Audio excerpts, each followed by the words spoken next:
संति। एक तरफ इतना सत्कर्म, ध्यान से सुनो। और अब गौरांग महाप्रभु क्या कह रहे हैं, चैतन्य महाप्रभु क्या कह रहे हैं, जो मेरे भगवान श्री कृष्ण के चरणों में एक भाव ले, उसका गोलोक धाम के चिन्मय वृंदावन की नित्य लीला से कभी पतन नहीं हो सकता। कहा इतना सत्कर्म है एक तरफ, और कहा श्री कृष्ण के चरणों में एक प्रणाम। थोड़ा विचार करो।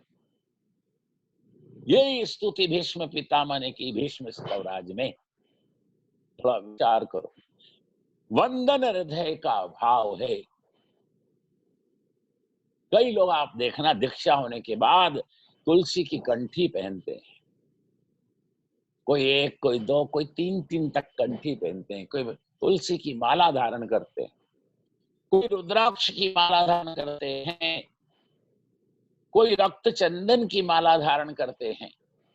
अच्छा है, आप ये माला पहनते हो, इसका अर्थ समझते हो। भगवान को 56 भोग 36 व्यंजन आप आरोगने के लिए पधराओ, लेकिन जब तक उसमें तुलसी नहीं पधराओगे भगवान अंगीकार नहीं करेंगे। जिस वस्तु पर आप तुलसी पधराते हो भगवान उसको स्वीकार कर लेते हैं।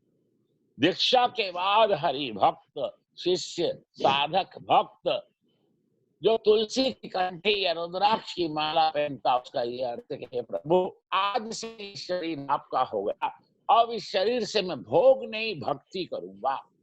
आपकी प्राप्ति के लिए मैं कायिक वाचिक मानसिक सत्कर्म करूंगा। मेरे विलासी जीवन का अंत आ गया। और जिस योनि में जाओगे आहार निद्रा भय और विषयों का सेवन भरपूर मिलेगा, पर मानव इतर अन्य किसी भी योनि के किसी भी प्राणी को साधन भक्ति सौभाग्य प्राप्त है, कर्म करने की स्वतंत्रता प्राप्त नहीं है। आपको भगवान ने ये जो मानव शरीर दिया, जो संसार सुख की अनुकूलता दी, ये सुख भोग भोग कर मन को स्वेच्छाचारी करने के लिए, बिगाड़ने के लिए नहीं दी। भगवान ने इतनी अनुकूलता इसलिए दी कि इसको मेरी भक्ति में, मेरी प्राप्ति की साधना में कोई अड़ंगा ना आए, कोई विक्षेप ना आए। ये मेरी सतत भक्ति करे। हम एक एक योनि में करोड़ों नहीं अरबों बार जन्म ले लेके भगवान को दया आई। अब इसके जन्म मरण की घटमाला का अंत आ जाए, अब ये मेरी नित्य लीला में आ जाए।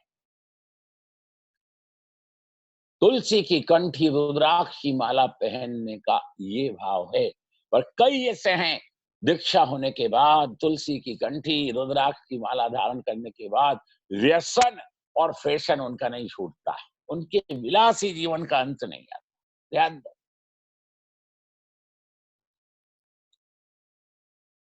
आप कदर करो जो मिला है। आपको जो भी परमात्मा ने दिया है इसका हिसाब किताब आपसे एक दिन पूछेंगे। मृत्यु क्या है? सारे जीवन के कायिक वाचिक मानसिक कर्मों का भगवान को हिसाब किताब देने का, पवित्र देने की मृत्यु है। और मृत्यु क्या है? प्रेम से भगवान को वंदन करो। प्रेम तो पशु पक्षी भी समझते हैं। प्रेम का बंधन भगवान भी नहीं तोड़ते। श्री कृष्ण प्रेम अवतार है। 16 आना प्रेम करते हैं और आपसे 16 आना ही प्रेम मांगते। 99.9 भी नहीं चलेगा। ध्यान दो। 101 101%। 16 आने प्रेम करते हैं, 100% प्रेम करते हैं और 100% प्रेम मांगते हैं। जीव अभागा है, ये भगवान से 16 आना प्रेम नहीं करता। ये क्यों नहीं करता? क्योंकि ये भगवान के स्वरूप को जानता ही नहीं। अरे भगवान के स्वरूप को छोड़ो, जीव अपने स्वरूप को नहीं जानता। मैं कौन हूं, मेरे असली वतन कहाँ है, मैं जन्म से पहले कहाँ था, मरने के बाद कहाँ जाऊंगा। जीव अपने स्वरूप को बराबर नहीं जानता। एक ज्ञान ज्ञान, बाकी सब अज्ञान। जो स्वयं को जानता है वो भगवान को जानता है, जो भगवान को जानता है वो सब जानता है। 125 वर्ष तक भगवान श्री कृष्ण ने देवस्वत मनवंतर के श्वेत वराह कल्प के 28वें द्वापर की समाप्ति में 125 वर्ष रहे। तब चंद्र वंश में, वृष्णि वंश में देव की वसुदेव जी के अवतार लेकर प्रकट हुए।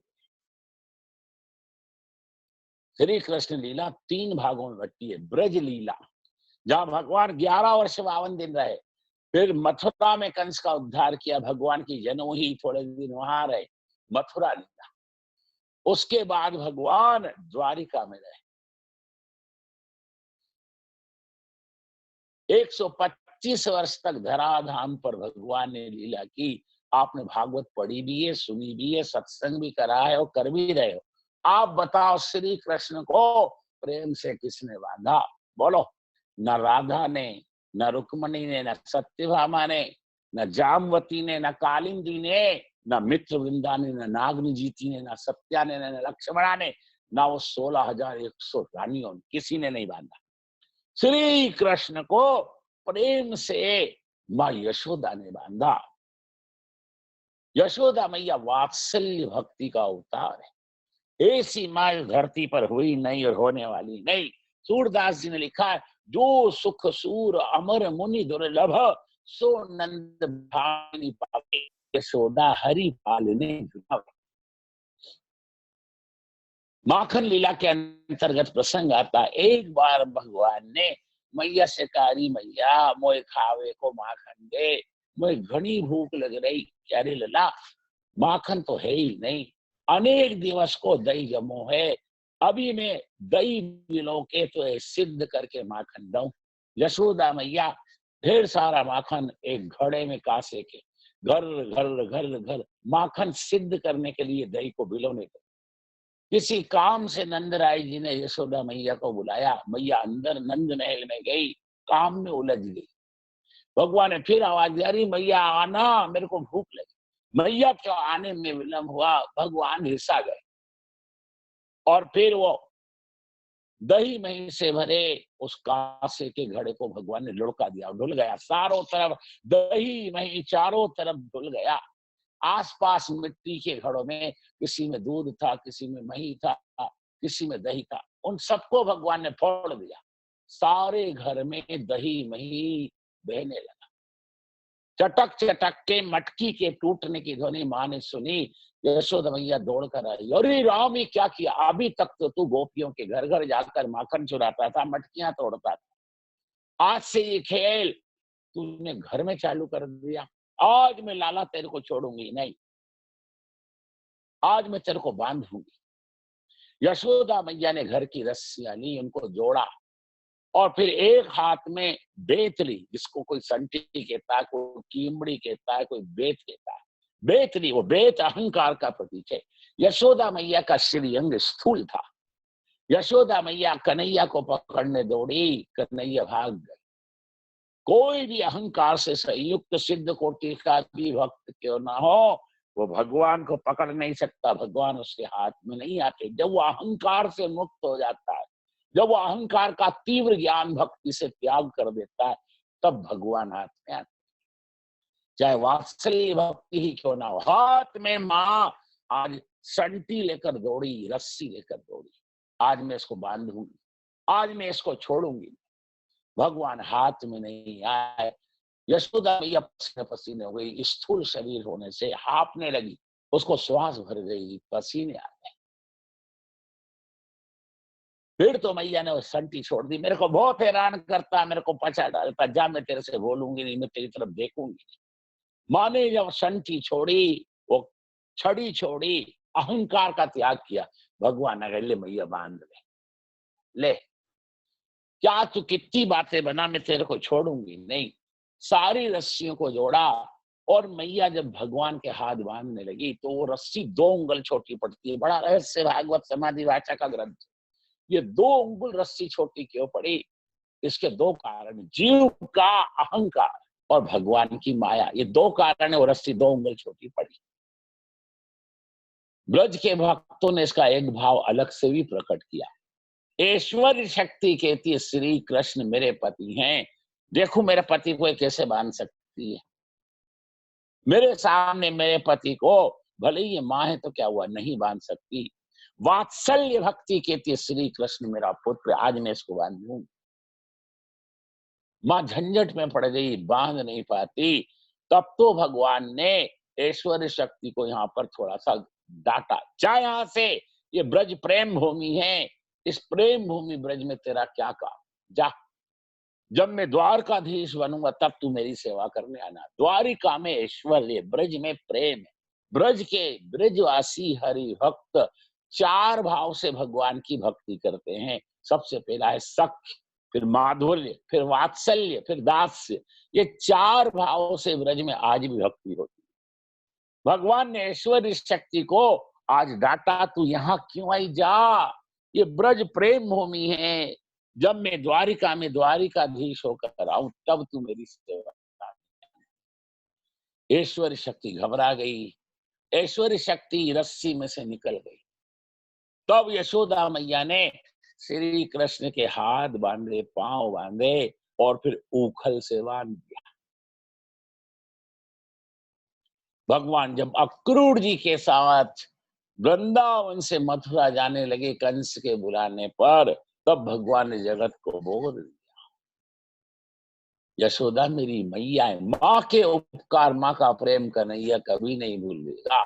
मेरी मैया यशोदा ने प्रेम से मेरे को बंधन में बांधा। जब तक आप भगवान से 101% सोलाना प्रेम नहीं करोगे, माया के बंधन से मुक्त नहीं होगे। ध्यान दो, प्रेम से भगवान को बंधन में बांधो, तब जीव माया के बंधन से मुक्त होकर परमात्मा श्री कृष्ण के गोलोक धाम के चिन्मय वृंदावन की नित्य लीला में जाएगा, वरना उसके जन्म मरण की घटमाला का अंत नहीं आएगा। इस संसार जंगल में वो काल काम के डंडे खाता हुआ अनादि काल से भटक रहा है और अनादि काल तक भटकेगा। श्री कृष्ण प्रेमा अवतार, सोलाना प्रेम करते हैं, सोलाना प्रेम भक्त। ध्यान, ये जीव अभागा है, भगवान से सोलाना प्रेम नहीं करता, इसलिए भगवान माया के आवरण में छिप जाते हैं। भगवान का अवतार होता है, इसका क्या अर्थ, जहां भगवान नहीं होते वहां आकर खड़े हो जाते हैं, इसको अवतार कहेंगे। जो एक जगह है और दूसरी जगह नहीं है, उसको सनातन धर्म में ईश्वर कौन कहेगा। भगवान तो सर्वव्यापक है। वेद कहते हैं सर्वत्र खलविदम ब्रह्म, अयम आत्मा ब्रह्म, अहम ब्रह्मास्मि तत्त्वमसि। संत कहते हैं हरि व्यापक सर्वत्र समाना, प्रेम से प्रगट होए नहीं जाना। भगवान सर्वव्यापक है। कई लोग दर्शन के लिए आग्रह करते हैं, उत्तम है, कई लोग हट करते हैं। हट करना दुराग्रह है। आप लायक बनो, भगवान आपके सामने प्रकट हो जाएंगे। मीराबाई के सामने प्रकट हुए, रण छोड़ रहा है द्वारिकाधीश, बोलो। चैतन्य महाप्रभु के लिए जगन्नाथ जी प्रकट हुए, उनके चरण में मिल गए। तुकाराम ने तो हद कर दी, कीर्तन करते करते विमान में बैठकर भगवान के वैकुंठ में गए। भक्ति में आग्रह उत्तम है, ये हट करना उत्तम नहीं, दुराग्रह उत्तम नहीं। आप लायक बनो। ऐसा कौन बाप है जो लायक के आगे प्रकट नहीं होगा, बोलो। भगवान आपको भगवान बनाने के लिए खड़े हैं, पर जीव ने भगवान की तरफ पीठ कर ली और माया में संसार की तरफ मुख करके खड़ा है। ध्यान दो, जो प्रकाश को पीठ करता है तो छाया उसके आगे आ जाती है, और जो भगवान के संग खड़ा हो जाता है तो छाया पीछे चली जाती। छाया माया एक सम बिरला जाने कोई। मानस में भी क्या कहा, सन्मुख होए, भ्रष्टतर होए कि अगल बगल हो, ये नहीं कहा तुलसीदास ने। क्या कहा, सन्मुख होए जीव मोहे जब ही, जन्म कोटि अघ अघ यानी पाप नाशे तब ही। यह सर आवत अति कठिनाई, स्वर्ग अल्प अंत दुखदाई। मानव जीवन का लक्ष्य केवल परमात्मा की प्राप्ति है। भगवान केवल आपसे एक बंधन से, आपके प्रेम के बंधन में आना चाहते हैं। जो लक्ष्मी का पति है उसको आप क्या दोगे, पैसा मंदिर में चढ़ाने से पुजारी प्रसन्न होता है। ध्यान दो, मरने के बाद सामना पुजारी से नहीं परमात्मा से होगा। आपके कर्मों के अनुसार भगवान आगे की गति आपको देंगे। इसीलिए तुलसीदास जी कहते हैं, राम ही केवल प्रेम प्यारा, जान ले जेहि जानन हारा। प्रेम हो तो राम जी से प्रेम होना चाहिए, जो हो पंच विषयों का प्रेमी उन पे रोना चाहिए। भगवान कभी प्रेम का बंधन नहीं तोड़ते। भगवान को वंदन करने का यही अर्थ है। ये मस्तक ज्ञान शक्ति का प्रतीक है, ये हाथ क्रिया शक्ति के प्रतीक है। ये नाथ, आज से मैंने ज्ञान शक्ति, मैंने क्रिया शक्ति आपके चरणों में अर्पण की, आप मेरे को अपनाओ। एक बार तो बोलो, तवास्मि अहम कृष्ण तवास्मि। भगवान आपको दौड़ दौड़ कर आएंगे, छाती से लगा ले। वल्लभाचार्य जी की एक आरती आज भी मथुरा के द्वारकाधीश के मंदिर में मंगला में गाई जाती है। इस जीवन का आधार हो तुम, श्री कृष्ण तुम्हारी जय हो। करता हूं अरे श्री चरणों में, ना हो व्याधि विकार मेरे मन में। इस जीवन का आधार हो तुम, श्री कृष्ण तुम्हारी जय होवे। गज के हित नंगे पैर चले, द्रौपदी हित वस्त्र तमाम तने। मही भार उतारन हार हो तुम, श्री कृष्ण तुम्हारी जय हो। भगवान सोलाना प्रेम करते हैं, सोलाना प्रेम मांगते हैं। चतुर्थ स्कंद को हमारे महापुरुषों ने विसर्ग लीला नाम दिया है। चतुर्थ स्कंद में 4 पुरुषार्थों का वर्णन व्यास जी ने किया है। धर्म प्रकरण, अर्थ प्रकरण, काम प्रकरण और मोक्ष प्रकरण। धर्म प्रकरण में दक्ष प्रजापति का चरित्र आया। अकारण दक्ष प्रजापति शिव से वेर रखता है। आपको बताया था, सबसे बड़ा तप है प्राणी मात्र में सद्भाव रखो। किसी जीव के प्रति को भाव रखोगे तो भाव के अभाव में धर्म अधर्म हो जाएगा। कर्म कांड की पहली शर्त है, इच्छा शुद्ध होगी तो क्रिया शुद्ध होगी। अगर इच्छा अशुद्ध है तो क्रिया बिगड़ जाएगी। भाव के अभाव में धर्म अधर्म हो जाएगा। धर्म प्रकरण में दक्ष प्रजापति का चरित्र आता है। वो शिव पर को भाव रखता है। ऐसा यज्ञ आज तक संसार में, दुनिया में, त्रिलोकी में सुना कि यज्ञ के यजमान के मस्तक से उस यज्ञ की पूर्णा होती हुई। दक्ष चरित्र, सती का देह त्याग, और वही सती दूसरे जन्म में पर्वतराज हिमाचल और उनकी पत्नी मेना के यहाँ कन्या रूप से उत्पन्न हुई। पर्वत की कन्याओं में से माँ का नाम पार्वती हुआ, और फिर वही पार्वती ने हजारों वर्ष तक हिमालय में तप किया, पंचाक्षरी शिव महामंत्र का जप किया, और फिर माता पार्वती के साथ भगवान शंकर का लग्न हुआ। तब उनके यहाँ कार्तिकेय स्वामी प्रकट हुए और उन्होंने तारकासुर दैत्य का संहार किया। त्रिलोकी में जो अराजकता थी, जो दुख थी, संकट को दूर। ये धर्म प्रकरण है। अर्थ प्रकरण में मनु महाराज के 2 पुत्र, प्रियव्रत और उत्तानपाद। उत्तानपाद राजा का चरित्र आता है। ये अर्थ प्रकरण है। ध्रुव जी परम भागवत है, आइए आपको ध्रुव चरित्र की कथा सुना। ये समस्त बालकों को, विशेष साधकों को सुनना चाहिए। उत्तानपाद नाम का एक राजा है, उसको 2 राजा है। भागवत समाधि भाषा का ग्रंथ है। उत्तानपाद शब्द का क्या अर्थ है? उत्तान शब्द का अर्थ है ऊपर, पाद शब्द का अर्थ है पांव। जिसके पैर ऊपर मस्तक नीचे, वो उत्तानपाद है।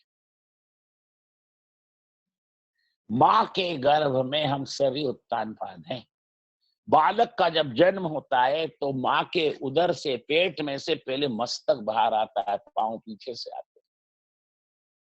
उत्तानपाद नाम का एक राजा है, उसको 2 रानियां है। बड़ी रानी का नाम है सुनीति, नीति धर्म की पत्नी है। सुनीति के साधारण नाक नक्शे, रंग भी सांवला है। कहने का तात्पर्य है वो सुंदर नहीं है, पर अनेक सद्गुणों से वो विभूषित है। सौंदर्य का अपना महत्व है, सुंदरता का अपनी महिमा है। पर याद रखना, सदग्रस्त का ग्रस्त आश्रम में जीवन का निर्वाह सद्गुणों से होता, रूप से नहीं। मिठाई में स्वाद है पर गुण नहीं। दवा में स्वाद नहीं है पर गुण है। जिसको शुगर पेशेंट है, जिसको डायबिटीज है, वो मीठा खाएगा तो क्या होगा? सुबह बिस्तर से उठ नहीं पाएगा, शरीर गारे जैसा हो जाएगा, जोड़ जोड़ में दर्द हो जाएगा। बद परहेजी करेगा तो आंख की रोशनी चली जाएगी, लकवा हो जाएगा, कोमा में जा सकता है। मिठाई में स्वाद है, गुण नहीं। दवा में गुण है, स्वाद नहीं। बड़ी रानी का नाम है सुनीति, नीति धर्म की पत्नी है। जिस साधक को इसी जन्म में अपने इष्ट देव का दर्शन करके उनके दिव्य धाम की नित्य लीला में जाना हो, तो उसको धर्म और नीति का सोलाना पालन अपने वाणी वर्तन व्यवहार में करना पड़ेगा। अर्थ का उपार्जन नीति से करो और परमात्मा की प्राप्ति के लिए धर्म से ओतप्रोत आचरण करो, साधना करो। अनीति का जो धर्म है, पाप का जो पैसा है, वो इस कली काल में 11 वर्ष से ज्यादा नहीं टिकता। ध्यान दो, जिस तरह गोबर धरती पर गिरता है और वो धूल को उठाकर ले जाता, उसी तरह पाप का पैसा 11 वर्ष के बाद आपके शुद्ध द्रव्य को भी ले जाएगा। आप दरिद्री हो जाओगे, पाई पाई के मोहताज हो जाओगे। हमारे सनातन धर्म में धन को साधन माना है, धन साध्य नहीं है। साध्य एक परमात्मा नारायण है। लक्ष्मी हाथ में आने पर, पैसा हाथ में आने पर मानो सुखी होता है, बात सत्य है। पर याद रखना, लाख आए के करोड़, अरब आए के खरब, अपार पैसा हाथ में आने के बाद रत्ती भर भी दुख कम नहीं होता। इसीलिए धन साधन है, साध्य नहीं। लक्ष्मी के 3 भेद हैं, अलक्ष्मी, लक्ष्मी, महालक्ष्मी। पाप का पैसा अलक्ष्मी का प्रतीक है, अलक्ष्मी का वाहन उल्लू है। पाप का पैसा उल्लू बना के जाता है। जब पाप और पुण्य दोनों निमित्त से अर्थ का उपार्जन किया जाता है, वो मिश्रित धन लक्ष्मी का प्रतीक है। लक्ष्मी कमल पर विराजती है। जहाँ अर्थ का उपार्जन नीति से किया जाता है, वो महालक्ष्मी का प्रतीक है। महालक्ष्मी गरुड़ पर विराजती। नीति धर्म की पत्नी है। धर्म के बिना नीति विधवा है और नीति के बिना धर्म विदुर है। 14 प्रकार की नीति है। ये निर्णय सिंधु, धर्म सिंधु में वर्णन। अनीति से प्राप्त जो धन है वो 14 गुण लाता है। भागवत जी के 11वें स्कंद में उज्जैनी के एक कदर्य ब्राह्मण, एक कंजूस ब्राह्मण का इतिहास व्यास जी ने लिखा है। एकनाथ जी जो दक्षिण भारत में हुए, उन्होंने 11वें स्कंद पर बड़ी सुंदर टीका लिखी। उन्होंने इसको भिक्षु गीत के नाम से बहुत विस्तार किया। पढ़ो। जो हित का शासन करे उसको शास्त्र कहते हैं। शास्त्र सम्मत आचार ही सदाचार। आजकल के लोग स्वाध्याय नहीं करते, शास्त्र की शरण नहीं लेते, वो ज्ञानी कैसे बनेंगे? संसार में जितना भी ज्ञान मिलता है, चाहे वो हार्डवेयर सॉफ्टवेयर से हो, तो कंप्यूटर जी से हो कि लैपटॉप जी से हो, वो सब ज्ञान पैसा कमाओ और पेट भरो। इस पेट भरू विद्या के साथ साथ जगत में थोड़ा ब्रह्म विद्या का भी प्रचार प्रसार हो तो दुख का कारण अज्ञान है, अज्ञान का नाश ज्ञान से। थोड़ा ज्ञान होने से अज्ञान का तो मानो को थोड़ी जीवन में शांति मिले। पर आजकल कोई भी शास्त्रों की शरण नहीं लेता। अर्थ का उपार्जन नीति से करो। एक कहावत है, काया राखे धर्म, पूंजी राखे व्यवहार। और परमात्मा की प्राप्ति करने के लिए जिस वर्ण में आपका जन्म हुआ, ब्राह्मण, क्षत्रिय, वैश्य, शूद्र, और जिस आश्रम में अभी आप जीवन व्यतीत कर रहे हो, अगर आप विद्यार्थी हो, पढ़ रहे हो, तो ये ब्रह्मचर्य आश्रम है। अगर आप गृहस्थ आश्रम में हो तो गृहस्थ आश्रम के क्या नियम है? गृहस्थ के कंधे पर 3 ऋण, देव, ऋषि और पितृ। ध्यान दो, इन 3 ऋण से ऊर्ण हो। प्रारब्ध से जो मिले उसमें शांति शांति अनुभव करके दुख के साथ अपना जीवन व्यतीत करो। ये गृहस्थ का नियम। वानप्रस्थ का क्या नियम? बोलो।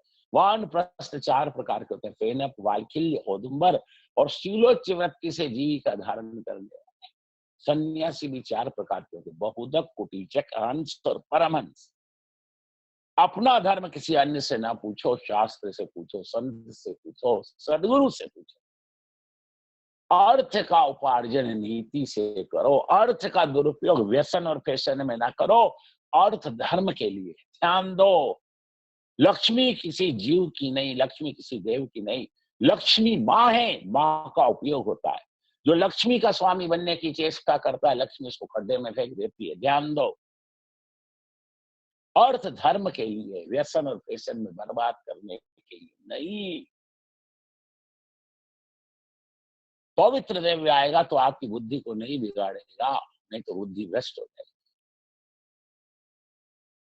व्यवहार जगत में नीति का, अर्थ के उपार्जन में नीति का उपयोग करो। और परमात्मा की प्राप्ति के लिए, 84 के चक्कर से मुक्ति के लिए, जन्म मरण की घटमाला से छुटकारा पाने के लिए, अपने इष्ट देव के धाम की नित्य लीला में जाने के लिए धर्म पूर्वक आचरण करो। श्री कृष्ण को सनातन धर्म अति प्रिय है और सनातन धर्म का सगुण साकार रूप में दर्शन करना हो तो आप राम जी का दर्शन करो। व्यास जी वर्णन करते हैं, राम विग्रहवान धर्म कृष्ण धर्म सनातन। योग कर्म ज्ञान उपासना भक्ति का धर्म के साथ समन्वय है, विरोध नहीं है। धर्म विरुद्ध कर्म ज्ञान योग भक्ति भगवान को नहीं भाती। धर्म का इनके साथ समन्वय। नीति धर्म की पत्नी है, नीति के बिना धर्म विदुर है और धर्म के बिना नीति विधवा है। उत्तानपाद राजा को 2 रानियां हैं, बड़ी रानी सुनीति है, सुनीति बुद्धि का प्रतीक, और छोटी रानी है सुरुचि, सुरुचि मन का प्रतीक। मन को आदत है अच्छे अच्छे ऐश आराम करना, खूब भोग भोगना। कई लोग अपने आप को बोलते हैं मैं गुरुमुखी हूं, मैं संत मुखी हूं, मैं शास्त्र मुखी हूं। सब ठीक है, सब मन मुखी है। मन में आता है तब आदमी सोता है, मन में आता है तब जागता है, मन में आता है वो खाता पीता है। जीवन में कोई संयम नहीं, कोई नियम नहीं। संयम का कवच और नीति का छत्र धारण करके साधना करोगे तो थोड़ी साधना में भी साध्य की प्राप्ति हो जाएगी। अनाचार दुराचार स्वेच्छाचार जो मन के अधीन होता है वही करता है, तो उसको कभी भगवान की प्राप्ति नहीं होती। सुरुचि मन का प्रतीक है। आप देखो आकाश से धरती पर जल गिरता है फिर भी वो नीचे को जाता है। जहां ढलान हुआ जल नीचे को जाएगा, अग्नि ऊपर को जाएगी, वायु चारों तरफ फैल जाएगी। जल की मन की एक रीत नीचे ही को जाए। जो मनमुखी है वो नीचे जाएगा, यानी उसका पतन पक्के में हो जाएगा। कई साधारण स्तर के लोग ऐसा सोचते हैं मेरे को कहने सुनने वाला कौन है, रोकने टोकने वाला कौन है, मैं अपने मन का मालिक हूँ। मेरे मन में आएगा जब मैं सोऊंगा, मन में आएगा जब उठूंगा, मन में आएगा जब खाऊंगा। ऐसा नहीं। आहार निद्रा भय और विषय में जो शरीर समय शक्ति संपत्ति का दुरुपयोग करता है उसका पतन हो जाता है। अपनी हलकट बुद्धि पर और मन पर ज्यादा भरोसा रखना नहीं, अति विश्वास संत पे करो, शास्त्र पर करो, भगवान पर करो, अपनी साधन भक्ति पर करो। मानव की बुद्धि अल्प है, ज्यादा स्वतंत्र साधक का पतन कर देता है। सुरुचि बहुत सुंदर है। आज की भाषा में जिसको आप विश्व सुंदरी ब्रह्मांड सुंदरी बोल सकते हो, पर एक भी सद्गुण नहीं। ध्यान दो, मानव का मन सौंदर्य में फंसा है। जिस साधक का मन शरीर के सौंदर्य में फंस जाता है वहां ज्ञान नहीं टिकता। ध्यान दो, ज्ञान बह जाता है। शरीर सुंदर है, इसी कल्पना से काम का जन्म होता है। ध्यान दो, शरीर किसी का भी सुंदर नहीं। आपके शरीर में 72,000 नाड़ियां हैं, 72 फीट लंबी आंत है जिसमें 2.5 सेर मल और 5 सेर मूत्र भरा है। ध्यान दो, ये तन और मन ये मल के बल से टिके। हेजे में क्या होता है, 4 दस्त 4 उल्टी, मल बाहर आया वो मर जाता है। शरीर को सुंदर समझना सबसे बड़ा ज्ञान। शरीर सुंदर नहीं, शरीर में जो सौंदर्य दिखाई देता है वो आत्मा का है। आत्मदेव शरीर में से निकले और इसको ठिकाने नहीं लगाओ तो ये शरीर बिगड़ने लगता है, इसमें से दुर्गंध आती है, पेट फूल जाता है, तीसरे दिन फट जाता है, हाथ में जोड़ जोड़े मलमूत्र बाहर हो जाता है। इसीलिए प्राणांत होने के बाद आत्मदेव शरीर में से निकले तो लोग कहते जल्दी करो वजन बढ़ जाएगा, रात हो जाएगी। शरीर सुंदर नहीं है, आपको देव का दर्शन करना है, कभी किसी का देह देखना नहीं। जिससे मेरा शरीर वैसे दूसरे का शरीर। जिस साधक का मन शरीर के सौंदर्य में फंस जाता है वहां ज्ञान नहीं टिकता, वहां से ज्ञान बह जाता है। सौंदर्य का मोह होता है। उत्तानपाद राजा को सुरुचि रानी के सौंदर्य के प्रति मोह है, इसलिए उत्तानपाद राजा ने बड़ी रानी सुनीति को महल में से निकाल दिया। उत्तानपाद राजा को सुनीति रानी से एक पुत्र, उसका नाम है ध्रुव। ध्रुव शब्द का क्या अर्थ है? अजर, अमर, अटल, अविनाशी। ध्रुव भजनानंद है, ध्रुव नित्यानंद है, ध्रुव अखंडानंद है, ध्रुव ज्ञानानंद है। ध्रुव आज भी है। 7 बजे के बाद उत्तर दिशा में देखो, ध्रुव जी तारामंडल के रूप में आज भी दर्शन देते हैं। ध्रुव अजर है, अमर है, आज भी 7 बजे से सुबह 4 बजे तक ध्रुव जी तारामंडल के रूप में दर्शन देते हैं। सप्त ऋषि विश्वामित्र, जमदग्नि, अत्रि, गौतम, भरद्वाज, वशिष्ठ, कश्यप और 9 ग्रह सूर्य, चंद्र, मंगल, बुध, बृहस्पति, शुक्र, शनि, राहु, केतु और आकाश गंगा में बड़े बड़े ग्रह, नक्षत्र, तारे, ये सब ध्रुव मंडल की प्रदक्षिणा करते हैं। जो नीति के अधीन रहेगा उसके यहाँ ध्रुव होगा। ध्रुव भजनानंद। आप भजन करो, भक्ति करो, जल्दी आनंद नहीं आता। और जिस दिन आनंद भगवान ने कृपा करके आपको प्रदान कर दिया, फिर आप उसको छोड़ नहीं सकते। ओमा जे राम स्वभाव जो जाना, ताही भजन तजी भावना। भक्ति में जल्दी आनंद ना आए तब भी भक्ति छोड़ना नहीं। जो आनंद आने लगेगा फिर तो आप भगवान के चरण छोड़ ही नहीं सकते। सूरदास की काली कमलिया चढ़े न दूजो रंग, ध्रुव भजना। जो नीति के अधीन रहेगा उसके यहाँ ध्रुव होगा। ध्रुव अजर अमर अविनाशी। राजा ने सुनीति को भी निकाल दिया महल में से और ध्रुव जी को भी निकाल दिया। राजा राजमहल में सुनीति के साथ, जो बहुत सुंदर है, उसके साथ रहता है, ऐश आराम करता है, दिव्य सुखों को भोगता है। राजा का जीवन विलासी। राजा को सुरुचि से भी एक पुत्र प्राप्त हुआ, उसका नाम है उत्तम। उत्तम शब्द का क्या अर्थ है? भागवत समाधि भाषा का ग्रंथ। उत शब्द का अर्थ होता है ईश्वर। उसके आगे शव शब्द को रखो तो वाक्य क्या हो जाएगा? सेंटेंस क्या हो जाएगा? उत्सव। उत यानी ईश्वर, ईश्वर, शव यानी प्राकट्य। जिस दिन परमात्मा का प्राकट्य होता है उस दिन आप उत्सव करते हो। आज बौद्ध जयंती है, आज कच्छप जयंती। आज कच्छप नारायण षष्ठ मनवंतर चाक्षुष मनवंतर में देव दैत्यों ने समुद्र का मंथन किया था, तो मंदराचल पर्वत को रवि बनाई थी और वासुकी नाक होने थी। जब मंदराचल पर्वत को समुद्र में डाला तो वो डूबने लगा। भगवान ने कहा अभी तो कार्य आरंभ हुआ, ये विघ्न आया। उसी समय भगवान ने कच्छप अवतार लेकर उस मंदराचल पर्वत को पीठ पर धारण किया। वो आज का दिन, आज कच्छप जयंती, आज बौद्ध जयंती। आज के दिन गौतम बुद्ध का प्राकट्य हुआ और वो सिद्धार्थ आज के दिन, सिद्धार्थ से गौतम बुद्ध आज बने। आज ही उनको काशी से दूर सारनाथ है, वहां बोधिसत्व के नीचे बैठकर उनको तत्व ज्ञान की प्राप्ति हुई। और गोरखपुर के आगे कुशीनगर है, आज ही के दिन उनका महानिर्वाण हुआ। आज बौद्ध जयंती है, बुद्ध पूर्णिमा है, कच्छप पुराणों में वर्णन है, कूर्म पुराण है। 1,00,000 योजन लंबे चौड़े थे भगवान कूर्म, वर्णन।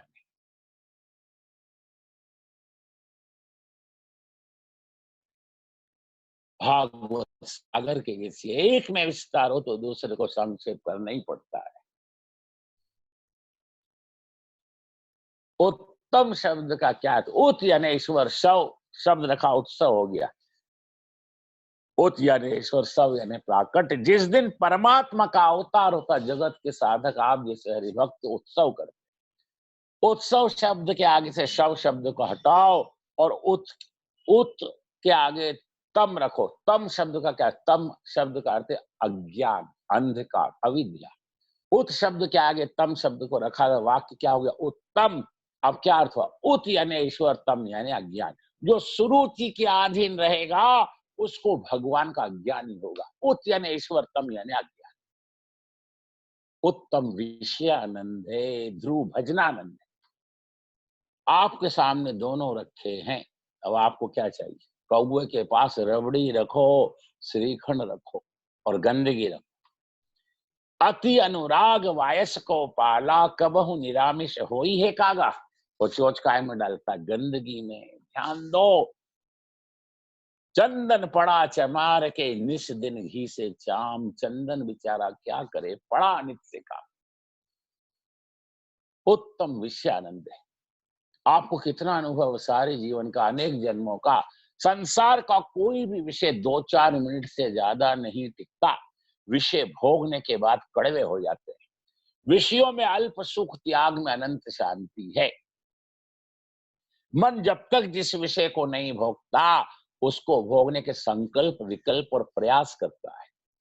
विषय भोगने के बाद कड़वे हो जाते हैं, मन उसमें से हट जाता है। उत्तम विषयानंद है। आपको श्रीखंड पूरी बहुत भाती है। कल्पना करो, आज घर में श्रीखंड पूरी बनाई, आप खाने को बैठे। आज पूर्णिमा का व्रत है, वैशाख है, ठंडा होता है श्रीखंड। आपको जब थाली में सामग्री परसी, आप कौल लेते हो पूरी का, श्रीखंड के साथ मिलाकर खाते हो, आपको कैसा सुख मिलता है। जैसे जैसे आप कौल खाते हो, सुख बढ़ता जाता है, और जहां पेट भरा तो अप से डाउन होते हो आप। पेट भरने के बाद बहन आए, कि पत्नी आए, कि बहू आए, कि बेटी आए, पापा थोड़ा सा रखोगे? नहीं बेटा, अवधि चाहिए। क्या आपको तो बहुत श्रीखंड भाता था? कि भाता था, पेट भर गया। अब बिल्कुल इसकी तरफ देखने की इच्छा नहीं, क्या मैं लाई हूँ, थोड़ा सा तो लो। अच्छा तू लाई तो एक गाछ रख। अब एक एक गाछ रखने, घर के सभी लोग आए और श्रीखंड की तपेली लेकर आप खा लोगे?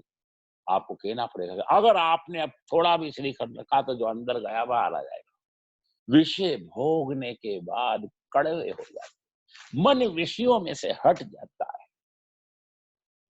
मन फिर नवीन मांगता है। ध्यान दो, उत्तम विषयानंद है ध्रुव भजनानंद। कभी आलस आता है, प्रमाद आता है। एक ही परमात्मा के दर्शन आप नित्य रोज मंदिर में करते हो। एक ही परमात्मा का अर्चा स्वरूप आपने घर में बिराजा, रोज पूजा करते हो। गुरुदेव ने आपको आपके इष्ट देव के नाम का मंत्र दिया, कितनी माला करते हो? बोलो। भक्ति में, परमात्मा की प्राप्ति में पुनरावृत्ति को, रिपीटेशन को गुण माना है। व्यवहार में रिपीटेशन को, पुनरावृत्ति को दोष माना। उत्तम विषयानंद है ध्रुव भजनानंद है। दोनों आपके सामने रखे, आपको क्या चाहिए? बोलो। सकल पदार्थ है जग माही, कर्महीन नर पावत नाहि। उत्तम भी 5 वर्ष के हैं, राजमहल में ठाठ से अपनी मां सुरुचि के साथ थे। राजा ने सुनीति को महल में से बाहर निकाल दिया। सुनीति महल के बाहर एक साधारण से घर में 5 वर्ष के ध्रुव जी के साथ रहती है। धीरे धीरे समय व्यतीत हुआ। एक दिन 5 वर्ष के ध्रुव जी हम उम्र बालकों के साथ खेलते थे। एक दुष्ट प्रकृति के उदंड बालक ने आज ध्रुव जी को जली कटी सुनाई। हे ध्रुव, पिता ने तेरी माता का त्याग कर दिया, तेरे को भी महल से बाहर निकाल दिया। इसीलिए तो तुम महल के बाहर एक साधारण से कक्ष में, घर में रहते हो। देख, तेरा पिता तेरी सौतेली माता के साथ, विमाता के साथ, उसके पुत्र के साथ राजमहल में कैसे ठाठ से रहता है। ध्रुव जी को अच्छा लगा नहीं। बालक का हृदय कमल से भी कोमल होता है। कभी उसके सामने ऐसा नर्गल प्रलाप, ऐसे कर्कश वाणी नहीं बोलना चाहिए। आज उस दुष्ट प्रकृति के बालक ने ध्रुव जी का अपमान किया। ध्रुव जी ने खेलना छोड़ दिया। 5 वर्ष के ध्रुव जी महाराज अब दौड़ते हुए अपनी माँ के पास आए। माँ ने कहा, बेटा अभी रसोई बनने में देर है, तू खेलने गया था, आज क्या तेरा खेलने में मन नहीं लगा? तू क्यों आया? कि माँ, आज मेरे को इच्छा हुई, पिताजी कहाँ हैं, मैं पिताजी से मिलने को जाऊं। अब सुनीति माता घबराई। अब बालक बड़ा हो गया, कब तक मैं छुपाऊंगी? इसको कैसे कहूं कि तेरे पिता ने मेरा त्याग तो किया ही किया, मेरे कारण तेरा भी त्याग कर दिया। सुनीति माता ने मन में विचार किया, भले ही मेरे पुत्र को संपत्ति कम मिले, कि राज का हिस्सा मिले या न मिले, मैं अपने पुत्र को अच्छे संस्कार दूं। माँ की इच्छा अनुसार ही बालक होता है। मार्कंडे पुराण में महासती मदालसा का चरित्र आता है। 3 पुत्र हैं, अलर्क, अरिमर्दन और मित्रसह। मदालसा ने एक पुत्र को देशभक्त बनाया, एक को राजभक्त बनाया।